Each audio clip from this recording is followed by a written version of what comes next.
Թեհրանում մեկնարկել է Իրանի նախկին հոգևոր առաջնորդ Ալի Խամենեի հուղարկավորության սգո արարողությունը։ Խամենեի մարմինն արդեն դուրս են բերել Իմամ Հոսեյնի հրապարակից եւ այս ճանապարհով գնալու են դեպի Ազատի հրապարակ երթով։ Երթի ճանապարհի երկարությունը մոտ 10 կիլոմետր է։ Անվտանգության խիստ ռեժիմ է գործում։ Վաղ առավոտից մենք աշխատում ենք Թեհրանի փողոցներում եւ մարդկանց հոսքը գնալով մեծանում է։ Ազատի հրապարակ տեղափոխելուց հետո Ալի Խամենեի մարմինը ինքնաթիռով Մաշհադ են տանելու նրա ծննդավայր եւ հենց այնտեղ էլ հուղարկավորելու են։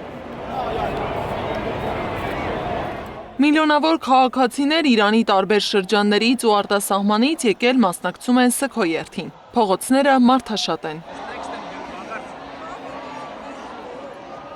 Իրանի իշխանության խոսքով 19-ից 20 միլիոն մարդ մասնակցում է արարողությանը։ Քաղաքացիների խոսքով Խամենեի մահը դիմադրության նոր ալիք է փոխանցել նրանց, եւ սգից ու ողբից բացի այսօր նրանք պատրաստ են պայքարել այնպես, ինչպես շահիդ նահատակ առաջնորդը։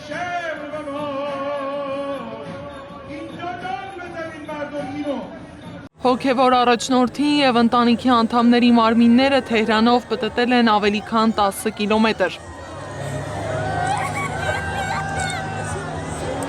Խամենեի մարմինը տեղափոխելու են նախ Ղոմ, այնուհետև հուլիսի 9-ին հուղարկավորելու են Մաշհադում, ծննդավայրում։ Քաղաքի կենտրոնում պահպանվում են անվտանգության խստացված միջոցառումներ, փակվել են մի շարք գլխավոր փողոցներ, միլիոնավոր քաղաքացիներ հավաքվել են վերջին հրաժեշտը տալու համար։